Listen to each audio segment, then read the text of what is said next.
Assalamualaikum. Bismillahirrahmanirrahim. Alhamdulillahirrabbilalamin.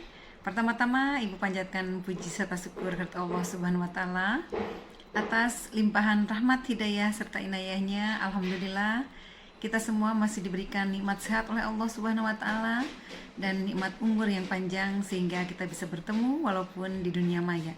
Dan insya Allah setelah corona berakhir kita akan bertemu di dunia nyata. Anak-anakku sekalian, Ibu ucapkan selamat datang dan selamat bergabung di SMPN 1 Bojong Soang. Semoga kalian senang dan tetap semangat untuk belajar. Tahun ajaran baru sekarang ini kita masih dihadapkan dengan pandemi COVID-19. Ibu berharap kalian semua bisa menjaga kesehatan dan selalu melakukan protokol kesehatan. 3M itu ya jangan pernah lupa biar kita terhindar dari yang namanya corona. Anak-anakku sekalian, dalam kesempatan ini Ibu akan memaparkan tentang materi wawasan Wiyata Mandala. Namun sebelumnya, tak kenal maka tak sayang ya. Jadi kita kenalan dulu siapa nama Ibu. Jadi kalaupun nanti suatu saat kalian bertemu di luar dengan Ibu, kalian akan kenal dan tidak akan pernah ragu menyapa dengan Ibu. Nama Ibu Deti Sulastri. Ibu mengampu mata pelajaran IPA di sekolah. Selain sebagai guru IPA, Ibu juga mengampu atau diberikan tugas tambahan oleh Ibu Kepala Sekolah sebagai PKS Humas. Nah, kemudian rumah Ibu di Komplek Demarrakes, Blok B6 nomor 14 ya.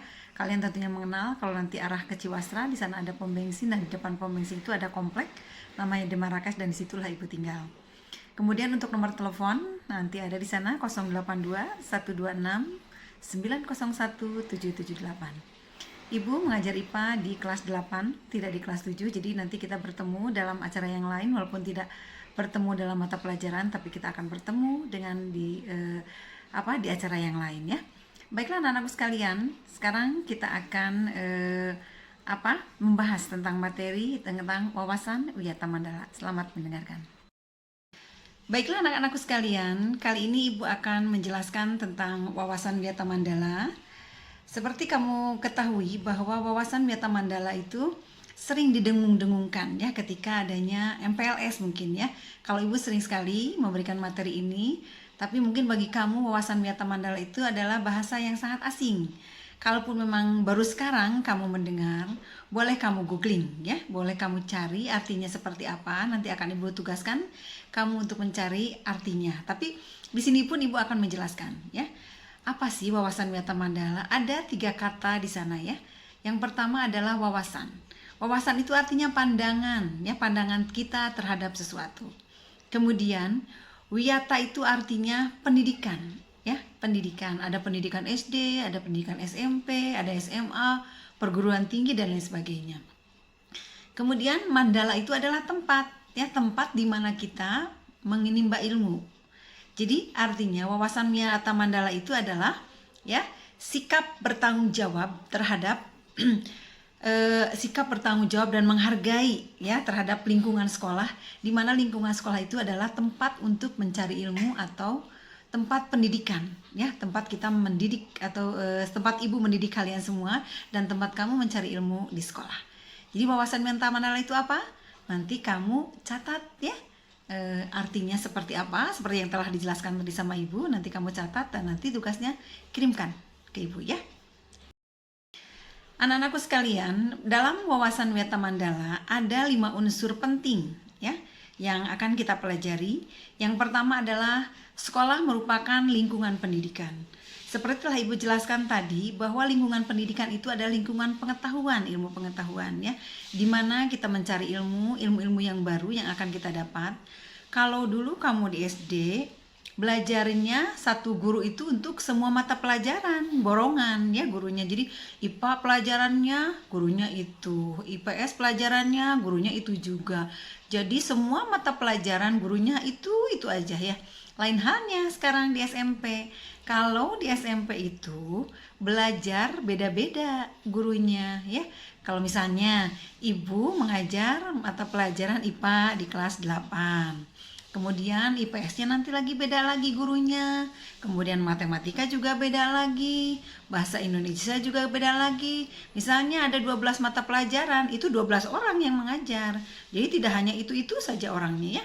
Nah, itu bedanya kalau kita beda tingkatan SD dan SMP itu seperti itu. Dulu mungkin kalau di SD bajunya warnanya merah putih. Kalau di SMP sekarang putih biru ya. Nah, jadi itulah pengetahuan-pengetahuan yang memang harus kamu pahami, harus kamu dalami. Nanti akan kamu dibimbing dan akan diarahkan oleh guru-guru, terutama wali kelas kalian ya. Kemudian selain sekolah merupakan sebagai tempat ilmu pengetahuan atau pendidikan, di sana juga ada seorang kepala sekolah. Nah, seorang kepala sekolah ini memiliki wewenang untuk mengatur dan bertanggung jawab terhadap semua kegiatan yang ada di sekolah. Ya, jadi apapun itu, sekecil apapun itu kegiatannya, sebesar apapun kegiatannya di sana, kepala sekolah itu merupakan pemangku jabatan, merupakan penanggung jawab tertinggi ya yang ada di sekolah. Selain kepala sekolah, ada juga guru-guru. Nah, kalau guru di sekolah di SMP itu banyak sekali, bahkan hampir 60 lebih guru di kita di SMP ya. Nah, guru-guru ini juga sama, tugasnya adalah harus membimbing dan membina kalian ya selama kalian di sekolah. Waktu di sekolah itu tidak lama, dari jam 7 sampai jam 2, mungkin kalau waktu di rumah itu lebih banyak. Jadi harus ada kolaborasi antara guru-guru di sekolah dengan orang tua siswa ya, orang tua kalian di rumah. Jadi nanti guru akan menyampaikan apa-apa yang terjadi di sekolah, kemudian apapun itu informasinya nanti akan disampaikan ke orang tua ya. Misalnya ada kejadian sesuatu yang di sekolah, misalnya kamu bolos, kamu tidak sekolah. Nah, itu akan ibu laporkan nanti ke orang tua kamu. Di sini harus ada hubungan yang sinergik antara orang tua dan guru. Selain guru, di sana juga ada warga yang lain ya. Ada masyarakat yang lain, maksudnya ada petugas-petugas yang lain selain guru, yaitu petugas tata usaha, kemudian ada caraka. Di sana juga sama, mereka saling sinergis, saling berkolaborasi, membentuk suatu hubungan atau kerjasama untuk menghasilkan pendidik atau anak didik yang memang memiliki kualitas pengetahuan yang luar biasa. Nah, itu mungkin anak-anakku sekalian. Selain itu juga sekolah merupakan tumpuan bertumbuh pada masyarakat di sekitarnya. Bahwa di lingkungan sekolah itu tidak hanya ada guru, kepala sekolah, murid dan lain-lainnya. Di lingkungan sekolah ada tetangga-tetangga sekolah. Di sana juga ada lingkungan warga ya, ada RT, ada RW, ada kelurahan.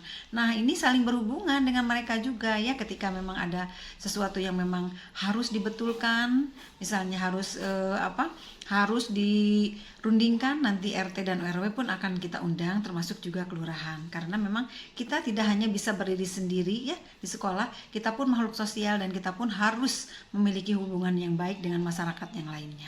Ya, itu jadi unsur-unsur 5 unsur yang ada dalam kawasan Wiyataman. Anak-anakku sekalian, kita beralih ke sekolah dan fungsinya. Sekolah dan fungsinya ya. Baiklah, sekolah itu merupakan penyelenggaraan pendidikan formal, di mana sekolah itu tidak hanya mengembangkan nilai-nilai ilmu pengetahuan saja, tapi mengembangkan juga teknologi dan keterampilan ya. Di mana di sana di sekolah itu merupakan kegiatan belajar mengajar yang berlangsung untuk membina dan mengembangkan ilmu pengetahuan dan teknologi, kemudian kepribadian ya, membentuk kepribadian kamu yang kuat dalam menghadapi berbagai tantangan dan masalah. Ya, kemudian di sana juga diajarkan tentang hubungan antara manusia dengan manusia, hubungan manusia dengan lingkungan, dan hubungan manusia dengan Tuhannya. Seperti apa sih Bu hubungan manusia dengan manusia? Hubungan manusia dengan manusia, kalian tentunya di sekolah punya teman ya. Tidak hanya di sekolah, di lingkungan masyarakat pun kalian punya teman. Ya, hubungannya seperti apa? Pertemanan ya, kemudian persahabatan ya. Karena kita tanpa teman, tanpa sahabat, hidup kita akan sepi, akan hampa ya. Jadi kita perlu teman untuk saling curhat, saling mengisi ya, kemudian saling mengobrol tentang segala sesuatu hal, pengalaman kamu selama di sekolah, pengalaman kamu selama di rumah dan lain sebagainya ya. Kemudian hubungan kamu dengan lingkungan. Nah, kita harus menjaga lingkungan, tidak boleh merusak lingkungan. Sekarang lingkungan ini sudah rusak sekali ya, alam ini sudah rusak dengan tangan-tangan jahil, dan sekalian semualah yang harus menyelamatkan lingkungan ini menjadi lebih baik lagi ya. Misalnya menanam pohon ya, tidak boleh menebang pohon karena pohon itu merupakan sumber oksigen ya. Jadi kamu harus memelihara pohon, hijaukan kembali bumi ini dengan tangan kalian dengan menanam pohon-pohon yang ada di sekitar kalian. Kemudian hubungan manusia dengan Tuhannya. Hubungan manusia dengan Tuhannya yaitu kalian harus menambah keimanan dan ketakwaan terhadap Tuhan Yang Maha Esa, tentunya dengan melakukan sholat 5 waktu tentunya ya. Kalau di sekolah biasanya suka diajarkan, kalau dulu sebelum pandemi di sekolah itu suka diajarkan setiap hari Jumat itu sebelum masuk sekolah kalian itu akan disuruh berkumpul di lapangan dan kita akan ngaji bersama ya. Akan kita mengaji bersama, membacakan Asmaul Husna, nanti akan dibimbing ya oleh guru agama di sana. Kemudian setelah selesai, nanti akan kalian ke kelas masing-masing. Setelah itu di sekolah juga diajarkan untuk sholat Jumat bersama ya, sholat Jumat bersama, di mana kalian nanti akan dibagi-bagi kelasnya. Biasanya tidak semua kelas untuk melakukan Jumatan bersama, tapi karena tidak akan muat di masjidnya ya, jadi akan dibagi-bagi berapa kelas nanti. Jumat ini misalnya kelas 7, Jumat berikutnya kelas 8, Jumat berikutnya mungkin kelas 9.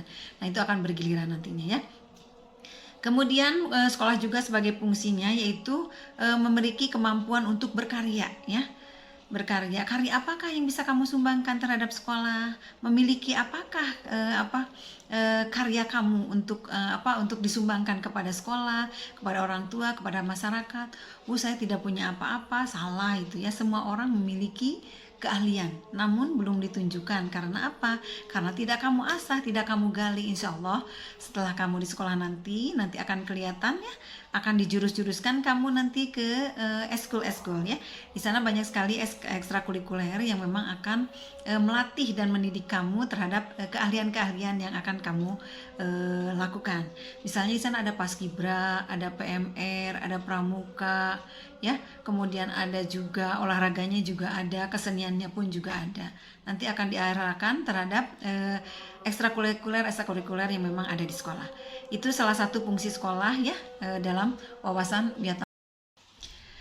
Baiklah anak-anakku sekalian, materi yang terakhir yaitu tentang ciri-ciri sekolah sebagai masyarakat belajar. Apa sih masyarakat belajar itu, Bu?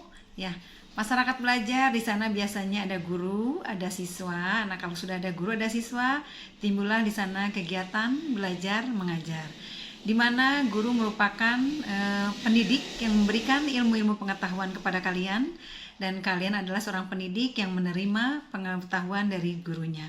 Tapi guru bukan merupakan salah satu sumber ilmu pengetahuan, karena di luar sana banyak sekali ilmu-ilmu pengetahuan yang memang harus digali dan harus dipelajari oleh kalian. Salah satunya kalian bisa membaca buku-buku di perpustakaan, bisa membaca koran, bisa melihat dan menonton TV. Di sana pun ada pengetahuan-pengetahuan yang memang sangat dibutuhkan oleh kalian.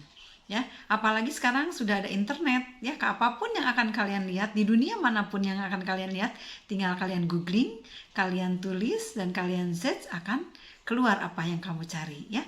Jadi belajarlah dengan giat, jangan hanya belajar di sekolah ya, cari ilmu pengetahuan kemanapun, dimanapun, karena memang kita tidak sulit sekarang ya, sudah ada internet. Jadi apapun yang akan dipelajari, misalnya Bu, mata pelajaran IPA ini susah sekali gitu, menurut kalian susah misalnya. Kemudian yang mudahnya gimana sih? Kalau ingin mudah, kalian cari aja, googling aja ya. Cari aja di internet, tuliskan, nanti kalian search atau cari ya. Di situ nanti akan keluar apa yang kalian cari.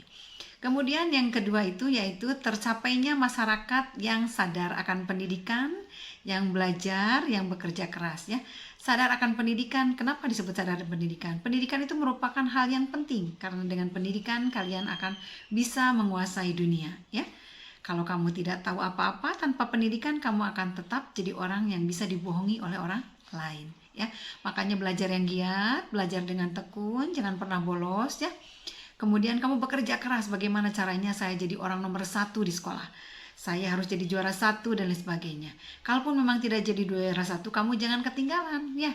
Kamu harus tetap belajar. Jadi pelajaran itu merupakan ilmu-ilmu pengetahuan yang memang harus kamu ketahui, karena dengan mengetahui pengetahuan kamu nanti akan mendapatkan nilai, dan nilai-nilai itulah yang akan kamu butuhkan nanti untuk melanjutkan kalian untuk ke jenjang selanjutnya. Kalau di SMP sekarang ya kamu jenjang selanjutnya nanti ke SMA, setelah SMA nanti ke perguruan tinggi ya. Kemudian di sini juga terbentuknya manusia Indonesia yang seutuhnya. Seperti apa sih Bu manusia Indonesia seutuhnya? Manusia Indonesia seutuhnya itu adalah manusia seperti kita, sama ya seperti kita. Manusia yang memiliki ilmu pengetahuan, bertakwa kepada Tuhan yang Maha Esa, mencintai tanah air, memiliki karya, ya, memiliki sesuatu yang bisa dibanggakan oleh dirinya sendiri, oleh orang tua dan masyarakat sekitarnya, terutama oleh masyarakat seluruh Indonesia dan dunia tentunya. Dengan belajar, kamu akan tahu ya, akan tahu segala hal yang belum kamu ketahui. Semakin sering kamu membaca, semakin sering kamu tahu tentang itu ilmu, dan semakin merasa akan kurang akan ilmu ya. Dan tentunya kamu akan terus nantinya terus belajar dan belajar, karena merasa diri ini masih kurang dengan ilmu pengetahuan. Ya, itu saja yang bisa Ibu sampaikan tentang wawasan Wiyata Mandala. Ibu harap kamu tetap sehat dan tetap semangat dalam belajar ya. Jangan lupa selalu menjaga protokol kesehatan dengan melakukan 3M ya, menjaga jarak, mencuci tangan, dan memakai masker. Ya, tentunya kamu Ibu doakan semoga sehat selalu, dan kita akan bertemu di sekolah nanti dalam tatap muka, berjumpa langsung secara langsung ya. Menyapa Ibu dan Ibu menyapa kalian. Ibu rindu sekali ya bertemu dengan kalian ya, apalagi anak-anak yang baru ya. Semoga kalian sehat selalu, dan Ibu memberikan 3 tugas ke kalian ya. Yang pertama, kamu tuliskan apa arti wawasan Wiyata Mandala. Yang kedua, fungsi sekolah itu seperti apa, kemudian ciri-ciri sekolah sebagai masyarakat belajar. Nah, itu saja yang Ibu tugaskan. Yang pertama adalah arti dari wawasan Wiyata Mandala, yang keduanya fungsi sekolah, kemudian yang ketiganya yaitu ciri-ciri sekolah sebagai masyarakat belajar tulis, dan nanti dikumpulkan ya. Selamat belajar, salam sehat, semoga selalu ada dalam lindungan Allah Subhanahu wa taala. Billahi taufiq wal hidayah. Wassalamualaikum warahmatullahi wabarakatuh.